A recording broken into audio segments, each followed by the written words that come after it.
Hello dear friends, कैसे हैं आप सभी। आप सभी का सुकून एफएम चैनल पर हार्दिक स्वागत है।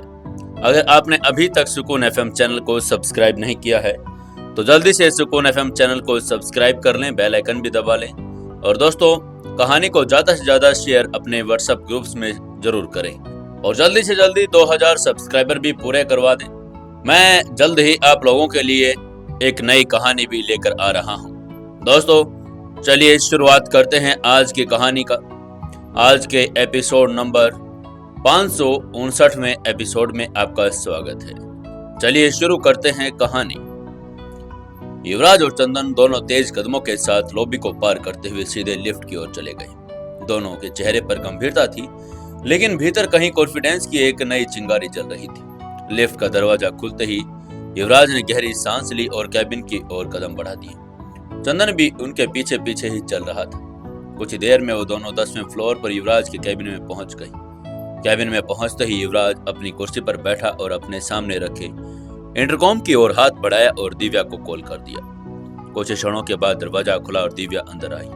उसके चेहरे पर वही पुराना आत्मनियंत्रण और पेशेवर मुस्कान थी। उसने आते ही आदरपूर्वक सिर झुकाते हुए कहा, good morning CO sir. Good morning Chandan sir. Very good morning, Yuvraj ने हल्के स्वर में कहा और चंदन ने भी मुस्कुराते हुए जवाब दिया। उसके बाद युवराज ने स्वर में गंभीरता लाते हुए पूछा, दिव्या, क्या तुमने चंदन का कैबिन तैयार करवा दिया है? दिव्या ने समानतापूर्वक जवाब दिया, जी सर, उनका कैबिन पूरी तरह से तैयार है और निया मैम ने उनके लिए पल्लवी नाम की असिस्टेंट अपॉइंटमेंट की है। वो आज से ही ज्वाइन कर चुकी है। उसकी आवाज सुनकर युवराज ने मुस्कुराकर सिर हिलाते हुए कहा, वेरी गुड, अब इनको इनके कैबिन दिखाओ और चंदन तुम भी तुरंत काम शुरू कर दो। हमें समय बर्बाद नहीं करना। अगले हफ्ते तक प्रोडक्शन चालू हो जाना चाहिए। चंदन ने बिना कोई संकोच के उत्तर दिया, जी भाई, बिल्कुल हो जाएगा।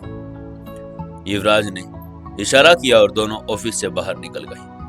अब वो अकेला और उसका मन एकदम शांत नहीं था, लेकिन साफ था। उसके पास समय कम था, इरादे ठोस थे और तभी उसने अपने लैपटॉप की स्क्रीन ऑन की और मेल बॉक्स चेक करने लगा। मेल में सबसे पहले उसकी नजर कंपनी रिपोर्ट पर पड़ी। रिपोर्ट जैसे जैसे खुलती गई वैसे वैसे युवराज की भौहें तनती गई। रिपोर्ट के अनुसार कंपनी के लगभग 50% इन्वेस्टर्स कंपनी के हाथ से जा चुके थे और इसके साथ ही स्टॉक्स में भारी गिरावट आई थी। लेकिन जीवन शक्ति गोली के लॉन्च के बाद जो चमत्कार हुआ था वो किसी सपने जैसा था। उस गोली के लॉन्च होते ही कंपनी के प्रति लोगों की धारणा बदलने लगी। डॉक्टरों के बीच इसका जबरदस्त रिस्पॉन्स था। सोशल मीडिया, मेडिकल ब्लॉग्स और हेल्थ चैनल्स पर गोली की रातों रात चर्चाएं होने लगी थी। यही से विरमला फार्मा की किस्मत ने पलटी मार दी थी। आज विरमला फार्मा टॉप 10 कंपनियों में तीसरे नंबर पर पहुंच चुकी थी। स्टॉक्स फिर से चढ़ने लगे थे, लेकिन इसके बावजूद कंपनी के कैश रजिस्टर में रकम ना के बराबर थी। तभी उसको याद आया कि इन्वेस्टर के चले जाने से कंपनी के पास बजट की तो कमी है। जैसे उसको याद आया, उसने तुरंत फाइनेंस डिपार्टमेंट्स की रिपोर्ट खोली। रिपोर्ट देखकर उसके चेहरे का रंग फीका पड़ गया। सच में कंपनी के पास बिल्कुल भी पैसा नहीं था। उनके पास तो अब रॉ मटेरियल खरीदने के पैसे भी नहीं थे। ऐसे वो बाकी के डिपार्टमेंट्स वालों को कंपनी फंड कहां से प्रोवाइड करवाएगी? उसने धीमे स्वर में अपने आप से कहा, ऐसे तो काम भी नहीं चलेगा। उसने चेयर पर पीछे पीठ टिका ली और छत को देखने लगा। दिमाग में से एक के बाद एक ऑप्शंस का एनालिसिस चल रहा था। बैंक से लोन नहीं, कंपनी की क्रेडिट रेटिंग अभी भी गिरती हुई थी, पुराने इन्वेस्टर्स वो भी हाथ खींच चुके थे। तब भी जैसे बिजली सी कौंधी उसने अपने आप से कहा, मुझे लगता है अब समय आ गया। हुक्म का इक्का चलाना ही पड़ेगा। इन छोटे मोटे इन्वेस्टर्स से अब काम नहीं चलेगा। मुझे शार्क को बुलाना पड़ेगा। पैसे की तो बात नहीं थी, लेकिन ऐसा करने से फायदा नहीं होता। ऐसे में जब उसे कोई बड़ा इन्वेस्टर कंपनी में पैसा इन्वेस्ट नहीं करेगा, तब तक कंपनी के शेयर्स ऊपर कैसे उठेंगे? पैसे की बात करें तो पैसे की कोई बात नहीं थी। उसके अकाउंट में अभी भी इतना बैलेंस था, अगर चाहे तो वो अभी के अभी कंपनी के सभी डिपार्टमेंट्स को खुश कर सकता था। वो सारे डिपार्टमेंट्स को साल भर की एडवांस सैलरी भी दे सकता था और जीवन शक्ति जैसे 2 और बड़े प्रोजेक्ट भी खड़े कर सकता था। लेकिन मुद्दा कुछ और था। असली समस्या थी कि मार्केट में अपनी रिलायबिलिटी डगमगा चुकी थी और जब तक कोई बड़ा इन्वेस्टर्स कंपनी में पैसा नहीं लगाएगा तब तक कंपनी के शेयर की गिरावट को रोका नहीं जा सकता। ऐसे में युवराज ने तय किया कि अब अगर उसका कोई साथ देगा तो उसे अपना होगा और इसलिए उसने अपने एक पुराने दोस्त आरव सिंह को फोन किया। एक दोस्त जो उसका कभी सबसे करीबी था और तकलीफ में उसके साथ खड़ा रहता था। आरव दिल्ली में ही रहता था। बचपन से जब भी युवराज दिल्ली बा के पास आया था तब आरव के साथ रहता था। आरव बा के निर्मला हाउस के बगल वाले घर में ही रहता था। आरव भी एक एलिट क्लास के परिवार का लड़का था। युवराज और आरव की आपस में बहुत पुरानी बनती थी, लेकिन कुछ सालों के बाद आरव के पापा जो एक आईएएस ऑफिसर थे उनकी ट्रांसफर कहीं और हो गई और इसलिए आरव को दिल्ली छोड़ना पड़ा था। आरव दिल्ली छोड़कर तो चला गया, लेकिन युवराज दोनों बचपन में फोन पर एक दूसरे से कांटेक्ट में थे और जब जवान हुए तब भी टाइम मिलता तो एक दूसरे से मिलने चले जाते। लेकिन अब युवराज अपनी लाइफ में कुछ ज्यादा ही बिजी हो गया था और ना ही वो दोनों मिल रहे थे और ना ही फोन पर बात हुई थी। पर उसे पूरा विश्वास था कि अगर वो आरव से कहेगा तो आरव उसका साथ जरूर देगा। इसलिए उसने प्लान बनाया कि वो किसी और से इन्वेस्ट करवाएगा। ये सब प्लान करने के बाद ही युवराज ने अपना मोबाइल उठाया और एक नंबर डायल कर दिया। अगले ही पल रिंग्स जाने लगे, ट्रिंग ट्रिंग ट्रिंग ट्रिंग। कुछ रिंग्स के बाद दूसरी तरफ से फोन भी उठा लिया और वहां से आरव की कड़क आवाज है, हेलो कौन? इधर से युवराज ने उस बात के जवाब देते हुए कहा, अबे भूल भी गया यार मुझे। युवराज की आवाज सुनते ही आरव तुरंत युवराज को पहचान गया और उसने खुश होते हुए कहा, अरे मेरी जान युवराज, कहाँ है भाई? आज कैसे याद कर लिया मुझे? युवराज उसकी बात सुनकर हंस पड़ा और बोला, अरे यार मैं तुम्हें कैसे भूल सकता हूँ, वो तो बस थोड़ा बिजी था इन दिनों, तेरे से बात नहीं कर पाया। छोड़ इन गिले शिकवों को, ये बता कहाँ है तू? आरव ने मजाकिया अंदाज में जवाब देते हुए कहा, मैं तो तुम्हारे दिल में हूँ भाई। युवराज ने उसकी बात सुनकर एक ठहाका लगाया और हंसते हुए बोला, वो तो तुम हमेशा से ही है, लेकिन अभी फिजिकली कहाँ है? जल्दी बता, मजाक मत कर। आरव ने हंसते हुए कहा, भाई मैं तो हैदराबाद में हूँ, यहाँ एक आईटी कंपनी में जॉब कर रहा हूँ। उसके बाद का जवाब सुनकर युवराज चौंक गया। उसने हैरान होते हुए पूछा, क्या कहा तुमने? IT company? लेकिन तू तो अपना बिजनेस कर रहा था, ये आईटी कंपनी का क्या चक्कर है? आरव ने थोड़ा निराश होते हुए कहा, अरे कुछ नहीं यार, 2 महीने पहले बिजनेस में बहुत बड़ा लॉस हो गया तो मुझे अपनी कंपनी को बेचना पड़ा। अब मैं बस जॉब ही कर रहा हूँ। युवराज को उसकी बात सुनकर बड़ा बुरा लगा। उसने नाराजगी भरी आवाज में कहा, आरव इतना कुछ हो गया और तुमने मुझे बताने की जरूरत भी नहीं समझी। मेरे से बात करता, मेरे पास आ जाता। तुम्हें ऐसे किसी के अंडर काम करने की क्या जरूरत है? मेरे पास आ अभी और मिलकर बिजनेस करेंगे।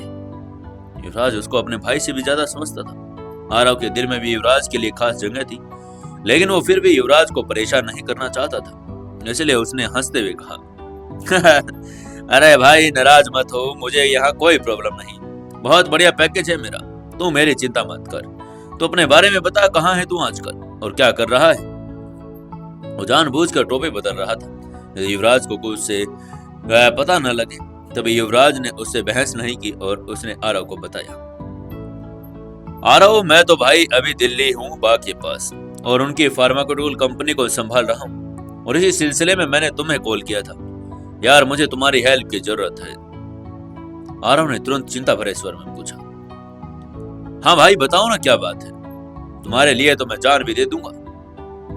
युवराज ने भी अपने दोस्त की बात सुनकर गर्व महसूस किया और कहा, तुम्हें अभी के अभी दिल्ली आना होगा, तो मुझे तुम्हारी जरूरत है। युवराज ने थोड़ा निराश होते हुए कहा, आरव उस पर विश्वास कर ले। उधर आरव भी लगभग उसके बातों पर यकीन कर बैठा था, इसलिए उसने कहा, तो चिंता मत कर भाई, मैं अभी हैदराबाद से निकल रहा हूँ, तो बस किसी को एयरपोर्ट पर पिक करने के लिए भेज देना। युवराज ने अभी भी इस बात का जवाब देते हुए कहा, ठीक है तुम वहां से निकल, यहाँ मुझे सामने खड़ा पाएगा। दोनों में तय हो गया था कि आरव दिल्ली आ रहा है, तो युवराज ने फोन काट दिया और वापस अपने आने की प्लानिंग करने लगा। इधर युवराज अपने कैबिन में बैठा था और आगे की प्लानिंग कर रहा था। लेकिन वो ये नहीं जानता था कि कंपनी में बाकी एम्प्लॉयज उसके बारे में क्या बात कर रहे हैं। युवराज 10वें फ्लोर पर था और इसी समय कंपनी की 8वीं मंजिल पर एक कहानी अलग ही चल रही थी। एक और सच्चाई है जो युवराज के दिल में चीर सकती थी अगर वो सुन पाता। 8वें फ्लोर पर फाइनेंस डिपार्टमेंट के करीब दर्जन भर एम्प्लॉयज बैठे थे। कुछ कंप्यूटर स्क्रीन पर टाइप कर रहे थे तो कुछ चाय की चुस्कियों में आपस में युवराज के बारे में बातें कर रहे थे। दीवार पर लगे बड़े charts, quarterly targets, white board पर अधूरी गिनतियां इस बात की गवाही दे रही थी यहाँ काम से ज्यादा चर्चा हो रही थी। सबके चेहरों पर खोज थी। तभी एक भूरे वाले अधेड़ उम्र के एम्प्लॉयज ने कहा, तुम लोगों ने रिपोर्ट देखी है? इस नए सीईओ की वजह से हमारी कंपनी के 50% से ज्यादा इन्वेस्टर्स बैकआउट कर चुके हैं। ऐसे तो ये कंपनी को बर्बाद करके छोड़ेगा। तभी और लोगों ने भी बातें करनी शुरू कर दी थी। क्या करेगा युवराज इनका और क्या होगी आगे की कहानी जानने के लिए जुड़े रहिए कहानी के साथ। एक लाइक, एक शेयर, एक कमेंट जरूर करें। दोस्तों, 560वें एपिसोड में आपका स्वागत है। चलिए शुरू करते हैं कहानी। 8वें फ्लोर पर एम्प्लॉयज आपस में बात करते जा रहे थे। एक एम्प्लॉयज ने कहा था कि ये 50% लोग तो बैकआउट कर चुके हैं, ये कंपनी आगे कैसे टिक पाएगी। तभी एक और ने कहा, हाँ भाई देखो ना, जीवन शक्ति के लॉन्च के बाद कौन इन्वेस्टर्स दोबारा कंपनी में पैसा लगाना चाहते थे, लेकिन श्रीमान युवराज ने साफ मना कर दिया। बोले अब उनसे कोई लेना देना नहीं। कोई ये पूछे कि क्यों भाई? जब वही इन्वेस्टर्स कंपनी को फंड दे रहे थे तो तब उनसे नाता क्यों तोड़ लिया? ये कोई जिद है या कोई अहंकार? सब की जुबान लगभग खुल चुकी थी। तभी मुरलीधर बोला, भाई ये लड़का न सिर्फ अपनी जिम्मेदारी भूल गया है बल्कि कंपनी को डुबो रहा है। सीईओ बन जाना आसान है लेकिन चलाना वो किसी एक्सपीरियंस्ड वाले के पास बस की बात होती है। ये नए लड़के क्या सीखेंगे, क्या करेंगे? तभी एक कोने में से किसी ने दबी आवाज में कहा, अरे शायद ये अंदर से कंपनी बेचने की फिराक में तो नहीं है। जब सब गिर जाएगा तभी कोई दूसरा खरीदने आएगा। हो सकता है कोई डील पहले से पक्की कर ली हो। इन सब हड़बड़ाहटों के बीच से तेज कदमों की आवाज हॉलवे में आती और तभी दरवाजा धीरे से खुला और सामने प्रिंस लैब डिपार्टमेंट का एक यंग असिस्टेंट और तभी उम्र में छोटा और वो सबके चेहरों को पढ़ने में तेज था। उसने लाल रंग की एक हाथ में फाइल भी ले रखी थी। वो सबके सामने आ पहुंचा था और उसने आगे आकर झिझकते हुए कहा, सर ये लैब से रॉ मटेरियल की रिपोर्ट है, इसके लिए फंड रिलीज करवाना है। तभी मुरलीधर ने उसकी तरफ देखा और फिर उस फाइल को पकड़ा। कुछ सेकंड तक पन्ने पलटे और जैसे ही उसकी नजर उस पेज पर पड़े फंड के अमाउंट पर पड़ी, वो जोर से हंस पड़ा और उसकी हंसी में एक कड़वाहट थी जैसे किसी का अपमान कर रहा हो। वो हंसते हुए बोला, इतना फंड तो पूरी कंपनी के अकाउंट में नहीं है बाबा। सब ढाका मार के हंसने लगे। फिर उसने फाइल वापस प्रिंस की ओर धकेल दी और कहा, अरे भाई जाओ सीईओ साहब से बात करो, वही अब कंपनी चला रहे हैं, वही करेंगे कुछ। हमारे पास इस समय कंपनी में फंड नहीं है। प्रिंस चुपचाप फाइल को उठाकर दरवाजे की ओर मुड़ गया। उसकी आंखों में एक सवाल था कि क्या वो अब सीईओ के पास जाए या फिर इंतजार करे। उधर 8वीं मंजिल पर बातों की गूंज केवल बेकाबू होती जा रही थी। तभी एक ने कहा, अरे तुम लोगों को क्या लगता है ये कंपनी बचेगी? या एक एम्प्लॉय ने कहा, हम साला यहाँ से काम कर रहे हैं, आज तक ऐसी कभी स्थिति नहीं देखी। किसी सीईओ को फील्ड पर इतना काम ज्ञान हो। बोर्ड मीटिंग्स में क्या कहना है वो भी पीआर टीम तैयार करती है। और अंदर की बात ये है कि शायद वो खुद भी कंपनी बेचने की तैयारी कर चुका है। अब ये चर्चा सिर्फ चर्चा नहीं थी, ये लोगों के दिमाग में कुछ गलतफहमी पैदा होती जा रही थी। अब वो लोग अपने सीट पर बैठा इधर युवराज को देख बिजनेस प्लान्स के लिए सोच रहा था। उसके सामने एक ग्लास ऑफ वाटर, रिजर्व रोजियर और उसका मोबाइल पड़ा था। अभी अभी उसने अपने दोस्त आरव से बात की थी। अब वो हैदराबाद से दिल्ली की फ्लाइट लेकर आने ही वाला था। युवराज के दिमाग में एक ही बात घूम रही थी कि वो कितने ही कम टाइम में जल्दी से जल्दी अपने कंपनी के अस्तित्व को बचा ले। शायद ये वजह थी, अपनों की जरूरत थी और वो जो अपने बिना सवाल किए और बिना शक किए उसके काम में उसके साथ देते थे। 8वीं मंजिल पर धीरे धीरे खामोशी लौट आई, लेकिन जो जहर उनके शब्दों में खुल चुका था वो अब दीवारों से रिश्ता हुआ ऊपर की मंजिल तक पहुंचने लगा था। जल्द ही यह आंधी युवराज के कैबिन के दरवाजा भी खटखटाएगी। अभी युवराज इन्हीं उलझनों में उलझा हुआ था, तभी दरवाजे पर हल्की सी आहट हुई। आहट इतनी कोमल थी, उसको किसी का एहसास हो ही गया था। तभी उसने अपना ध्यान हटाया और उससे कहा, आ जाओ, दरवाजा खुला है। कौन है? तभी सामने से दरवाजा खुला और एक साधारण से कपड़े पहना हुआ नौजवान प्रिंस अंदर आ गया। प्रिंस के हाथ में लाल रंग की फाइल थी, जिसे वो कुछ समय पहले 8वें माले पर फाइनेंस डिपार्टमेंट में लेकर गया था। उसके चेहरे पर झिझक साफ थी और इस तरह की घबराहट थी जैसे वो किसी भारी जिम्मेदारी के बोझ तले दबा हो। जैसे युवराज ने उस पर नजर डाली, उसने आश्चर्य से पूछा, हाँ बताओ, क्या बात है? प्रिंस ने थोड़ी हिचकिचाहट के साथ हाथ आगे बढ़ाते हुए फाइल युवराज के टेबल पर रख दी और बोला, सर, मुझे ईशांक सर ने भेजा है। ये रॉ मटेरियल की रिपोर्ट है, इसके लिए फंड रिलीज करवाना है। इसी सिले में मैं आपके पास आया हूँ। युवराज ने फाइल को छूने से पहले एक बार प्रिंस के चेहरे को गौर से देखा। वो एक बहुत ही ईमानदार लड़का लग रहा था। तभी लेकिन युवराज को कुछ और ही काम से दिमाग में गड़बड़ी मची हुई थी। वो समझ नहीं पा रहा था कि ये मेरे पास क्यों आया है। तभी युवराज ने संदेह से फिर से पूछा, क्या ईशांक ने तुम्हें मेरे पास भेजा है? प्रिंस ने तुरंत सिर हिलाते हुए कहा, नहीं नहीं नहीं नहीं सर, नहीं, ईशांक सर ने नहीं, मुझे मुरलीधर त्रिपाठी ने भेजा है, फाइनेंस डिपार्टमेंट से। उसने जैसे ये कहा, युवराज की भौहें तन गई। उसने थोड़ी देर प्रिंस को देखने के बाद कहा, तो फिर तुमने पहले ही कहा कि ईशांक ने भेजा है। प्रिंस घबरा गया और बोल पड़ा, वो गलती हो गई, माफ कीजिए सर। दरअसल मैं थोड़ा घबरा गया था। असल में ईशांक सर ने मुझे फाइनेंस डिपार्टमेंट में भेजा था और वहां से मुरलीधर जी ने मुझे यहाँ भेजा है। उन्होंने कहा कि उनके अनुसार अब आपके पास मैं जाऊं और आप ही पैसा रिलीज करेंगे। युवराज ने शांत लेकिन सख्त लहजे में कहा, क्या कहा तुमने? मुरलीधर ने? क्यों? प्रिंस ने हल्की सी मुस्कान के साथ बातों को याद करते हुए कहा, सर, उन्होंने कहा कि इतना फंड तो पूरी कंपनी के अकाउंट में नहीं। मेरे प्यारे, जाओ सीईओ साहब से ही बात करो, अब वही कंपनी चला रहे हैं, वही करेंगे कुछ। यही शब्द उन्होंने कहे थे सर।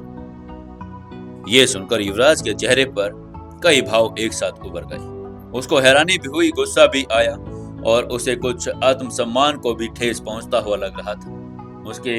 बिना उसने कुछ कहे टेबल पर पड़ी फाइल को उठाया और धीरे धीरे पन्ने पलटने लगा, लेकिन उसकी नजर अभी भी उन पर नहीं थी जो चीजें उन्हें घेरने लगी थी। थोड़ी देर के बाद चुप्पी के बाद प्रिंस ने फिर पूछा, सर, अब आप ही बताइए मैं क्या करूं? उसका सवाल सीधा था, लेकिन उसमें जो मासूमियत और विवशता थी वो युवराज को झकझोर गई। वो एक बेचारा साधारण सा एम्प्लॉय था, ऊपर से झगड़ों से दूर, लेकिन उन झगड़ों की आग में जलता हुआ वो सिर्फ अपना काम कर रहा था। अब वो एक ऐसी दीवार से टकरा गया था जिसे वो खुद भी बना नहीं सकता था और गिरा भी नहीं सकता था। युवराज ने एक लंबी सांस ली और खुद को संयत करके हल्की आवाज में कहा, इट्स ओके, कोई बात नहीं, तुम जाओ, मैं देख लूंगा। प्रिंस ने राहत की सांस ली, थोड़ा झुककर धन्यवाद किया और फाइल वहीं छोड़कर अपने दरवाजे से बाहर निकल गया।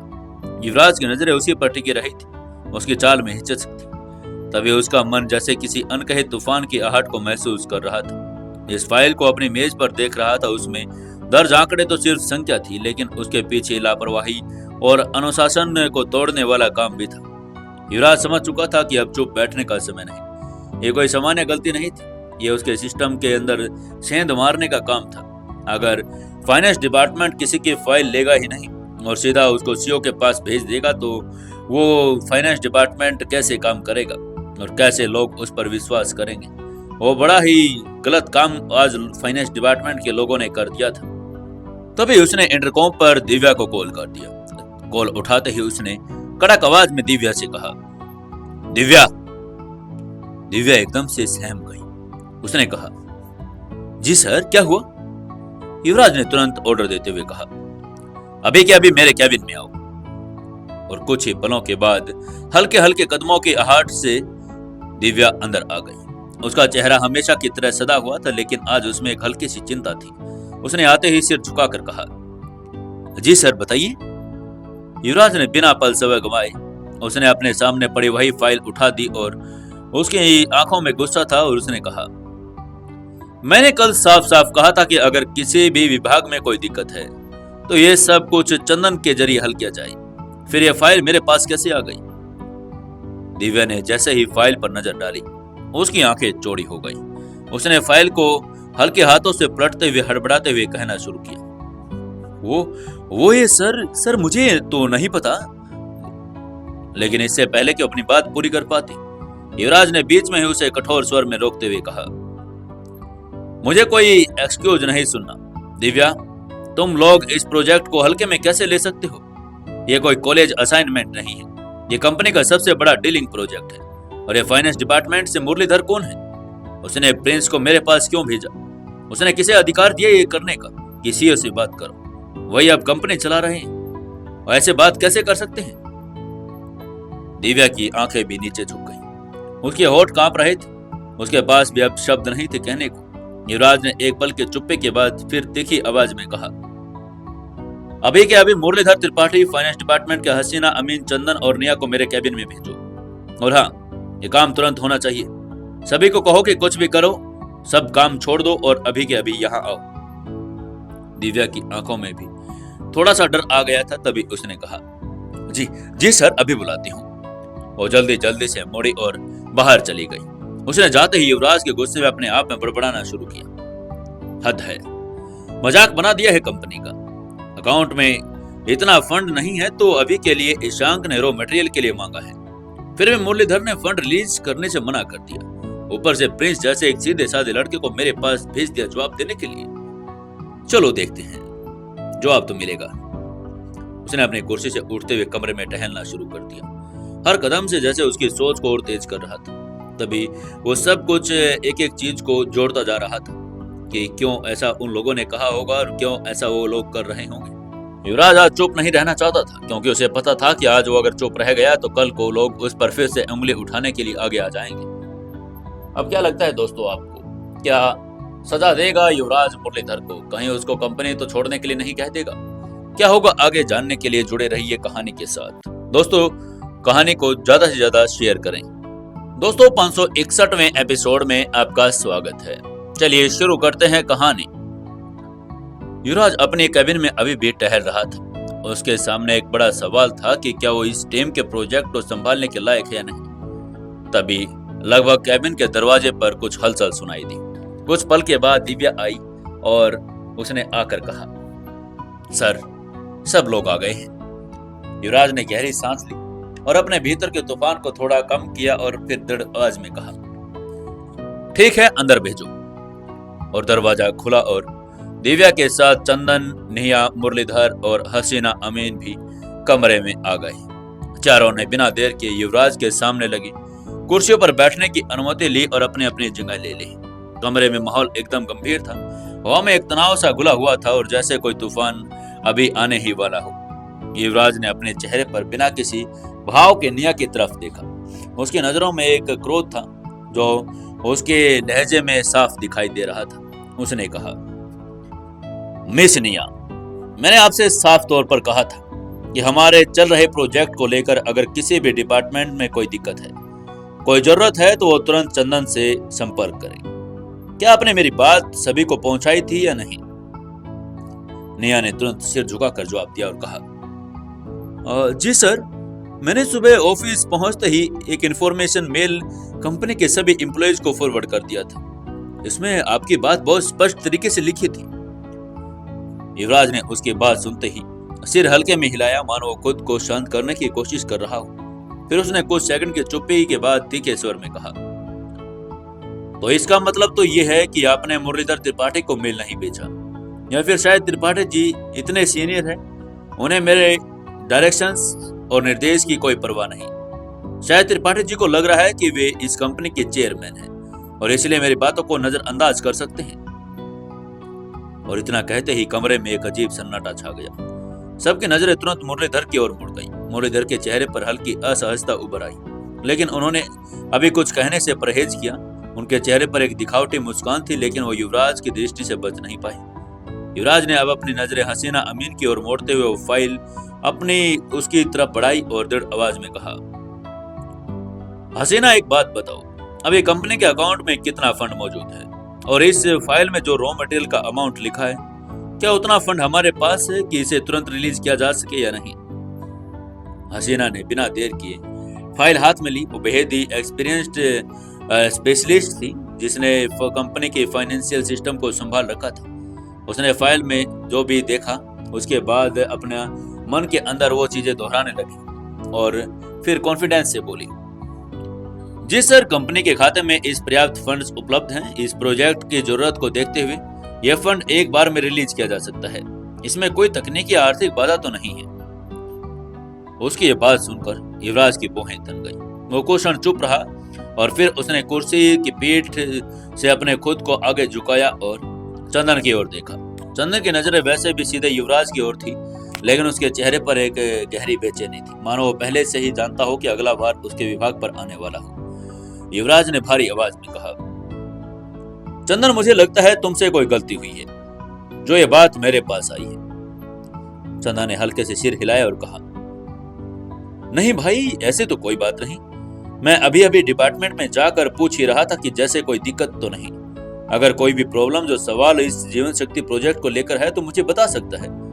तभी कुछ डिपार्टमेंट से मैंने सुना कि उन्हें फाइनेंस डिपार्टमेंट से सपोर्ट मिलने में देरी है, लेकिन उन्होंने इसे सीरियस इशू नहीं समझा, इसलिए उन्होंने आगे रिपोर्ट तैयार नहीं की। युवराज ने एक लंबी सांस छोड़ी और कहा, यही लापरवाही जो बड़ी बड़ी कंपनियों को गिरा देती है। जब तक रॉ मटेरियल फंड जैसी बुनियाद बात पर इतना झंझट करना पड़े तो आप सोच सकते हैं कि बाकी क्या हालात होगी। मैं चाहता हूं कि आज के बाद कंपनी में किसी भी एम्प्लॉयज को किसी फंड के लिए दौड़ने की जरूरत ना पड़े, चाहे वो असिस्टेंट हो या डिपार्टमेंट हेड। उसने एक बार फिर हसीना और मुरलीधर की तरफ देखा और तीखे शब्दों में कहा, त्रिपाठी जी, आप इतने सालों से कंपनी में हैं। मैं आपसे ये अभी रिटायरमेंट की अपेक्षा करता हूं, लेकिन लापरवाही की नहीं।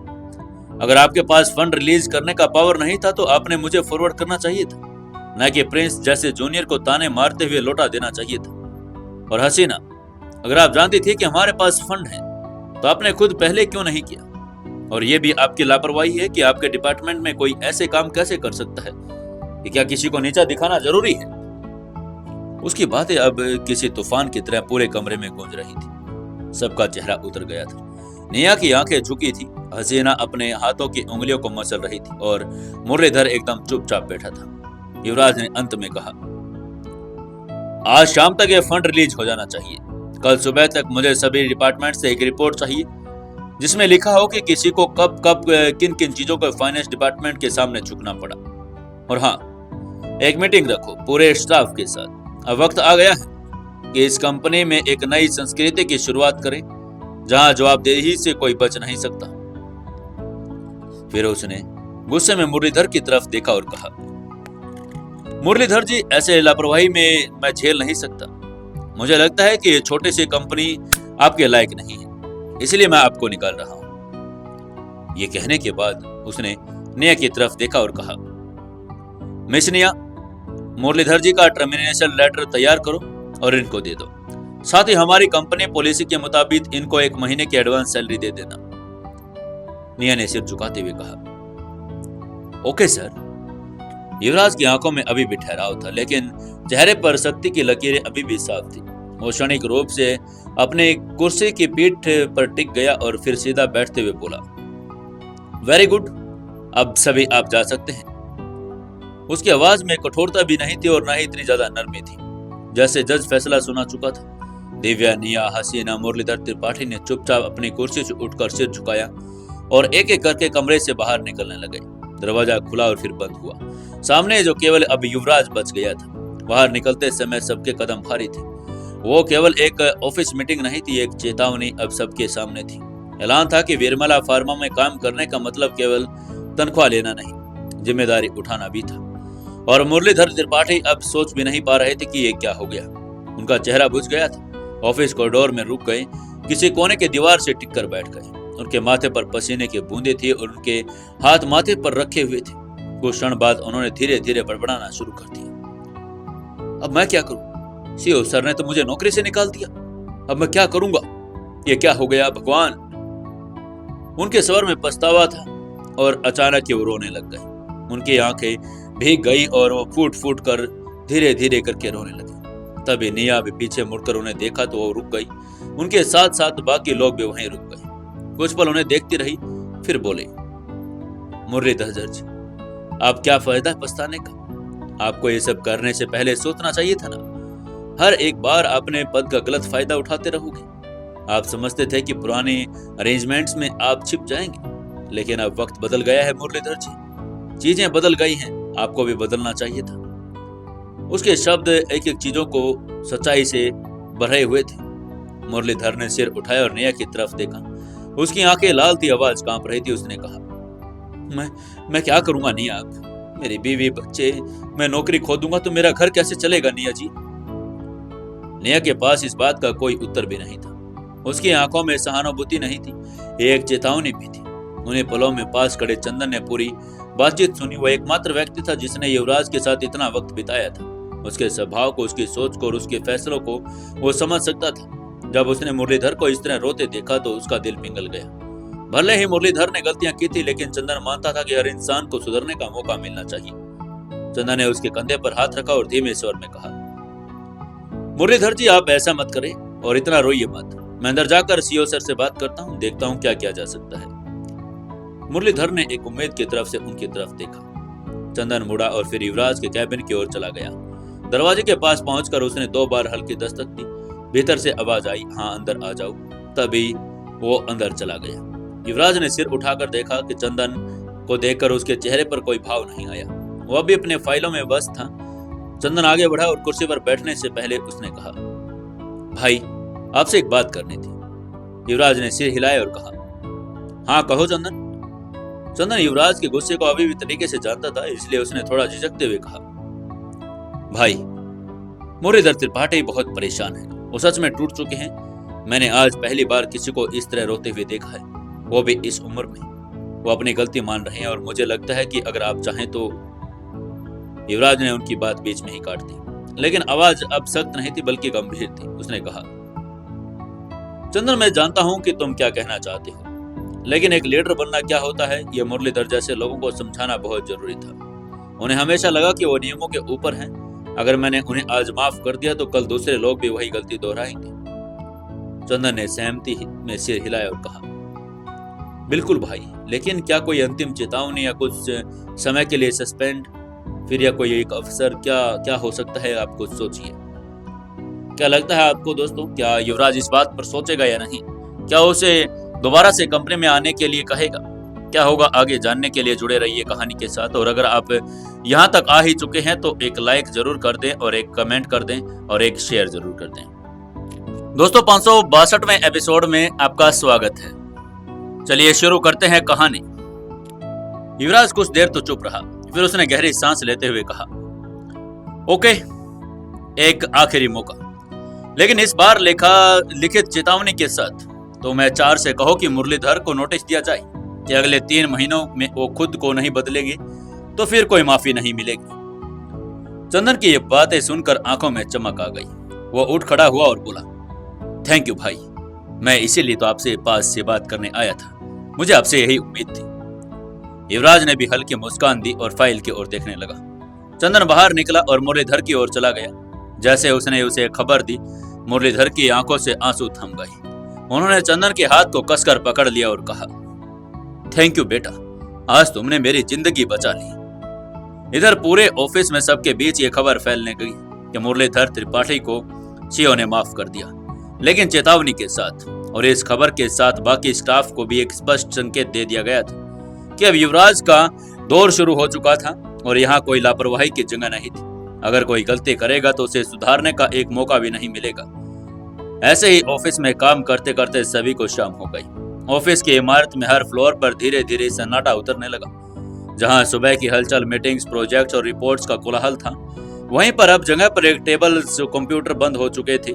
स्टाफ के चेहरे पर दिन भर की मेहनत और थकान दोनों दिखाई दे रहे थे। पूरा ऑफिस इस वक्त एक खास ऊर्जा से भरा हुआ था। क्योंकि जीवन शक्ति गोली का पहला बैच बनाना शुरू हो गया था और ये एक ऐसा प्रोजेक्ट जो कई घंटों की मेहनत और चिंतन के लिए बाद का परिणाम था। हर कोई जानता था कि इस प्रोजेक्ट की नींव खुद युवराज सिंघानिया ने रखी है और उसके लिए उन्होंने न केवल अपने दिमाग और धन का प्रयोग किया बल्कि अपने दिल को भी इसमें झोंक दिया था। ऑफिस का हर कोने में इस बात का गवाही था कि कंपनी अब पुराने ढर्रे पर नहीं चल रही थी। धीरे धीरे ऑफिस के लोग एक एक करके अपने घर की ओर निकलने लगे। दिव्या, निया, हसीना और अन्य कर्मचारी दिन भर की फाइलों और रिपोर्ट्स को समेटते हुए जाने लगे थे, लेकिन तभी अभी युवराज अपने कैबिन पर ही बैठा हुआ था। वो थोड़ा सा विचारों में डूबा हुआ था। उसके सामने लैपटॉप खुला था और जिसमें वो आखिरी रिपोर्ट चेक कर रहा था। उसके दाएं हाथ में एक पेन था और कभी मेज पर थपथपाती नोटबुक पर हाथ चलता और कभी आंखों में कोई थकान नहीं थी। तभी दरवाजे पर कोई आया। चंदन वहां था और चंदन ने दरवाजा खोलते ही मुस्कुराते हुए कहा, भाई आप फ्री हो गए हैं तो घर चलें। युवराज ने हल्का सा सिर उठाया और एक लंबी सांस ली और मुस्कुराते हुए कहा, हाँ बस हो ही गया है, तुम बैठो, बस 10 मिनट में चलेंगे। चंदन चुपचाप सामने वाली कुर्सी पर बैठ गया और दोनों के बीच ये चुपचाप सा एक अलग ही क्षण छा गया था। चंदन जानता था कि युवराज दिन भर की फैसले और प्लान्स के लिए कितना जुड़ाव था। उसे काम वो अधूरा वो छोड़ नहीं सकता था और इसलिए वो अपने काम को पूरा कर देना चाहता था। आज उसे फार्म हाउस नहीं बल्कि निर्मला हाउस जाना था, एक घर जो कई दिनों से मरम्मत के लिए बंद था और अब जाकर पूरी तरह से तैयार हो गया था। चंदन आराम से बैठा ही था, तभी युवराज का फोन बजने लगा। उसने फोन की स्क्रीन देखी तो एक चमक उसके चेहरे पर दौड़ गई। आरव का कॉल आ रहा था। आरव का नाम देखते ही युवराज के चेहरे पर मुस्कान आ गई। उसने तुरंत कॉल उठाया और कहा, हाँ आरव। फोन के दूसरी तरफ से आवाज आई, भाई मैं यहाँ फ्लाइट में बैठ गया हूँ, अगले 2-2.5 घंटे में दिल्ली पहुंच जाऊंगा। युवराज की मुस्कान और गहरी हो गई। दिन भर की थकावट जैसे एक झटके में उड़ गई। उसने खुशी से कहा, ठीक है आरव, तू निकल, मैं अभी यहाँ से एयरपोर्ट के लिए निकल रहा हूँ तुझे पिक करने के लिए। इतना कहकर उसने कॉल कट कर दिया और कुर्सी से उठ खड़ा हुआ। चंदन ने देखा कि युवराज के चेहरे पर थकावट अब गायब हो चुकी थी। उसकी जगह पे एक अनकही सी हलचल ने ले ली थी, जैसे किसी अपने के आने की उम्मीद से मन पुलकित हो गया था। चंदन ने मुस्कुराते हुए पूछा, भाई कौन आ रहा है? युवराज ने कहा, आरव। चंदन भी खुशी से झूम उठा और उसने कहा, क्या आरव आ रहा है? युवराज ने कहा, हाँ, और इस बार वो लंबा रुकने वाला है। चंदन ने भी मुस्कुरा कर कहा, तो फिर आज तो निर्मला हाउस की छत के नीचे असली रौनक होगी, भाई की महफिल होगी और शायद वो पिछली बातें भी याद कर रहे। युवराज ने उसकी बात पर सिर हिलाया और कहा, हाँ, और इस बार मैं चाहता हूं कि जो भी रौनक हो इस धरती पर टिके, कुछ भी अधूरा न रहे। इतना कहकर उसने अपनी टेबल से लैपटॉप बंद किया और फाइलें समेटी और कोट पहनते हुए कहा, चलो निकलते हैं, आरव को इंतजार करवाना ठीक नहीं है। दोनों एक साथ ऑफिस के गलियारे से बाहर निकले। बाहर की हवा अब भी रात की ठंडक में घुलने लगी थी, लेकिन युवराज के दिलों में जो गर्म जोशी थी वो उसको पिघला नहीं सकती थी। वो गाड़ी के लिए ऑफिस की पार्किंग में आ गए थे। युवराज ड्राइवर सीट पर बैठा और चंदन मुस्कुराते हुए बगल वाली सीट पर बैठ गया। तभी गाड़ी स्टार्ट की और एयरपोर्ट की ओर बढ़ गई। आज शाम रात ढलने ही वाली थी। हर मोड़ पर टिमटिमाती लाइटों की परछाइयां युवराज की सोच के साथ गहरी होती जा रही थी। कार के भीतर एक हल्की सी खामोशी थी। चंदन ने साइड मिरर के पीछे से लाइट्स को देखते हुए कहा, भाई आरव को देखकर मजा आ जाएगा, कई साल मिले हुए हो गए हैं। युवराज ने हल्की मुस्कान के साथ कहा, हाँ, और इस बार सिर्फ मिलने के लिए नहीं, वो हमारे साथ काम कर रहा है। चंदन ने चौंक कर उसकी तरफ कहा, क्या मतलब भाई? युवराज ने उसे समझाया, मतलब ये कि मैं उसे कंपनी में हिस्सेदारी देने वाला हूं, लेकिन सभी को ये लगेगा कि उसने मेरी कंपनी में इन्वेस्टमेंट किया है। असल में पैसा मेरा ही होगा, लेकिन नाम उसका। इससे कंपनी के शेयर मार्केट ऊपर उठेंगे, इन्वेस्टर्स का भरोसा बढ़ेगा और हमारा मार्केट वैल्यू भी कई गुना बढ़ जाएगा। चंदन ने धीमे स्वर में कहा, वाह भाई, ये तो कमाल की बात है। युवराज ने आवाज में एक थकान तो थी, तभी उसने मजबूरी में कहा, देखो कमाल तो क्या है, करना पड़ रहा है। कुछ लोग जो हमारे साथ थे अब वो हमारे साथ नहीं है, इसलिए हमें कोई ना कोई तो चाल चलनी ही पड़ेगी और आरव इस खेल में हमारे साथ अच्छा काम कर सकता है, इसलिए मैंने आरव को बुलाया है। बातें करते करते वो लोग एयरपोर्ट पर पहुंच गए थे। 33-35 मिनट का समय था और लेकिन उन दोनों के बीच बातचीत और प्लान लगातार चल ही रहे थे। जैसे वो टर्मिनल के बाहर पहुंचे, युवराज ने कार रोकी और बाहर निकल आया। एयरपोर्ट की चमकती हुई लाइट, टैक्सी की आवाजाही, यात्रियों की चहल पहल, सब कुछ जीवंत था। कुछ ही पलों में आरव और दोनों ट्रॉली बैग्स के साथ अपना बाहर आता हुआ दिखाई दिया। लंबा कद, कॉन्फिडेंस से भरी चाल और चेहरे पर वही पुरानी दोस्ती की मुस्कान। आरव आज भी वैसा ही दिख रहा था। उसने आते ही जोर से आवाज लगाई, भाई। युवराज ने दौड़कर उसे गले से लगा लिया। चंदन भी मुस्कुराते हुए उनके पास आ गया और तीनों ने कुछ ही देर में वहीं खड़े होकर बातें की। फिर बैग कार में रखवाकर वे निर्मला हाउस की ओर रवाना हो गए। लेकिन इस बार कार के भीतर पुरानी यादें नहीं, और भी कुछ चल रहा था। गाड़ी जैसे जैसे निर्मला हाउस की ओर बढ़ी, बाहर का दृश्य और रात का सन्नाटा और भी ज्यादा छाने लगा था। तभी निर्मला हाउस पूरी तरह से रेनोवेट भी हो चुका था। मगर जैसे वो गेट के पास पहुंचे, आरव ने मुस्कुराते हुए कहा, युवराज भाई, आज पुरानी यादें ताजा करते हैं। घर जाने से पहले, बात से मिलने से पहले, चलो वहां चलते हैं जहां बचपन में हम सबसे ज्यादा हंसते थे। धर्मपुरा की गलियां, स्ट्रीट फूड और वो पुराना दोस्ताना। अक्षय, सुना वो बहुत परेशान है आजकल, मुझे उससे भी मिलना है। युवराज ने एक पल सोचा, फिर उसके होठों पर मुस्कान लौट आई और उसने सिर हिलाते हुए कहा, चलो चलते हैं। वैसे भी आज की रात सिर्फ प्लानिंग की नहीं, थोड़ी पुरानी खुशियों को जरूरत है। फिर उसने गाड़ी को धर्मपुरा की गलियों की ओर मोड़ दिया, जहां पर उनका बचपन बसता था। रास्ता वही था, लेकिन अब उनकी नजरों में अर्थ बदल चुका था। वो पेड़ जहां उन्होंने खोद दिए थे, वो चाय वालों की दुकान जहां घंटों बैठकर उन्होंने प्लान बनाए थे, वो चाट की दुकान जहां अक्सर उनकी जेबें खाली हो जाती थी। गाड़ी जैसे मोहल्ले की उस पतली सी गली में गई, आरव ने खिड़की से झांकते हुए कहा, वही खिड़की जहां से तूने गिटार बजाना सीखा था। याद है वो मैदान जहां हमने पहली बार क्रिकेट खेला था। उसके बाद वो तीनों गाड़ी से उतरे और पैदल चलने लगे। वे लोगों ने उन्हें पहचाना और कुछ बुजुर्गों ने अभिवादन किया। बच्चों ने मुस्कुराकर देखा। थोड़ी देर में वो अक्षय के घर के सामने पहुंच गए थे। तभी उन्होंने दरवाजा खटखटाया और अंदर से आवाज आई, कौन है? आरव ने जोर से कहा, अरे देख ले बाहर आके कौन है। आरव को जैसे किसी का झटका लगा हो। दरवाजा तेजी से खुला और सामने खड़ा था अक्षय। वो पहले से थका हुआ था और मगर उसके चेहरे पर अपनापन था। तीनों दोस्त मिल गए और गले मिल लिए। उसके बाद वो आरव को देखता जा रहा था और अक्षय की हालत कुछ और भी अलग थी। क्या हो गया था अक्षय को? ऐसा क्या उसको नुकसान हो गया था? जानने के लिए जुड़े रहिए कहानी के साथ। क्या अब युवराज अक्षय को भी अपने साथ ले लेगा? क्या होगा आगे? और दोस्तों, अभी तक अगर आप ये कहानी सुन ही रहे हैं तो एक लाइक, एक कमेंट और एक शेयर जरूर कर दें। दोस्तों, 563वें एपिसोड में आपका स्वागत है। चलिए शुरू करते हैं कहानी। अक्षय का घर पहले की तरह सादा ही था, लेकिन इस बार कुछ अलग सा सूनापन उसमें घुला हुआ था। जैसे युवराज और अंदर आरव आई, उन्होंने महसूस किया कि घर में कोई नहीं था, ना किसी की गूंज और ना ही किसी की आवाज। युवराज ने थोड़ी सी हैरानी और चिंता के साथ पूछा, अक्षय, तुम्हारे घर वाले कहाँ हैं? अंकल, आंटी, छोटे बहन सब कहाँ गए? अक्षय की आंखें नीची हो गई। उसके चेहरे पर एक उदासी छा गई, एक थकान जो शायद वो हालात उसकी वही थी। उसने धीरे से कहा, भाई, सब गांव में हैं। करीब 7-8 साल हो गए। पापा का काम बंद हो गया था, खर्चा चलाना मुश्किल हो गया। उसी समय मैं पढ़ाई कर रहा था। तब से पापा ने गांव जाकर खेती करना शुरू कर दिया। फिर वही बस गई। अब मैं नौकरी कर रहा हूं, लेकिन तनख्वाह इतनी नहीं है कि उन्हें वापस बुला सकूं। आरव और युवराज दोनों ये सुनकर स्तब्ध रह गए। उन्हें कभी भी अंदाजा नहीं था कि उसका दोस्त इतनी तंगी से गुजर रहा होगा। युवराज ने गंभीरता से पूछा, कहाँ नौकरी कर रहा है तू, और नौकरी कैसी है तेरी?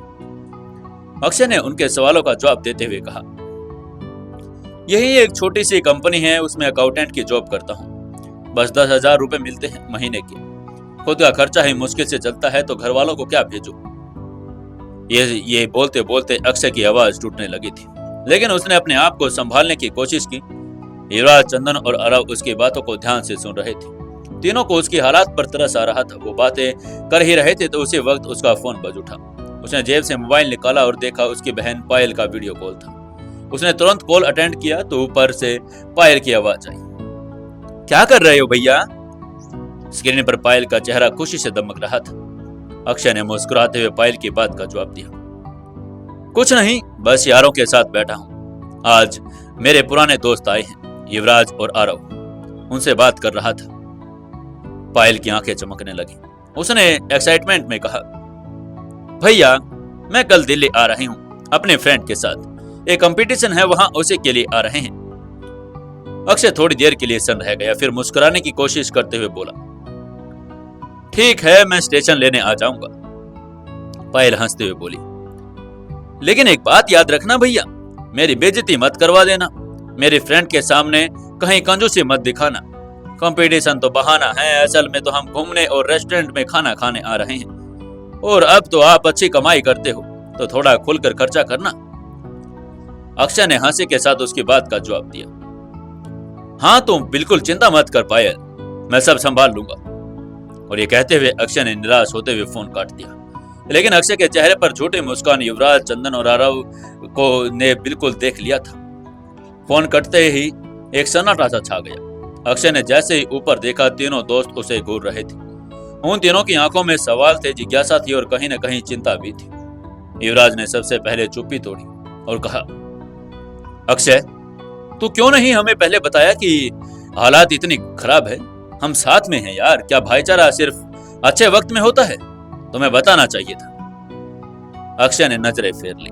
उसने तीनों को आंख चुराते हुए कहा, अरे बताकर क्या करता युवराज भाई, तुम लोगों की भी अपनी जिंदगी है, अपने मसले हैं। मैं नहीं चाहता था कि मेरे हालात से तुम लोग परेशान हो। आरव ने गहरी सांस लेते हुए कहा, ओह, और तुझे पता है तेरी बहन आ रही है, उसके सामने तेरी मजबूरी की पोल न खुल जाए, इस चिंता में तू झूठ बोल रहा है। लेकिन सच यह है कि तेरी आंख खुद बयां कर रही है कि तू कितना टूट चुका है पागल। युवराज की बार उसकी बातें सुनकर वो थोड़ा सोचने लगा। थोड़ी देर सोचने के बाद उसकी आंखों में गहराई आ गई, जैसे वो किसी फैसले पर पहुंच चुका था। उसने धीरे से पूछा, अगर मैं कहूं कि तुझे मेरे साथ काम करना है मेरी कंपनी में, तो क्या करेगा अक्षय? उसकी बात सुनकर अक्षय चौंक गया और उसने चौंकते हुए कहा, क्या क्या भाई, पर मैं युवराज ने तुरंत उसकी बात को बीच में काटते हुए कहा, देख अक्षय, परवर कुछ नहीं, मैं कुछ नहीं सुनूंगा। कल से तू मेरी कंपनी का हिस्सा है, सैलरी तेरे मन मुताबिक होगी और तेरा काम भी ऐसा होगा खुद पर गर्व कर सके। तेरी बहन जब आए, जब उसे लगे कि उसका भाई वाकई में कुछ बन गया है। अक्षय की आंखें भर आई। उसके जुबान पर शब्द नहीं थे। इतने सालों में तपिश, हालात, मार और अकेलेपन का बोझ सब कुछ जैसे पिघलने लगा था। उसने जल्द से ही युवराज को गले लगा लिया। युवराज के गले लगते हुए उसने कहा, थैंक यू भाई, अब मैं क्या कहूं।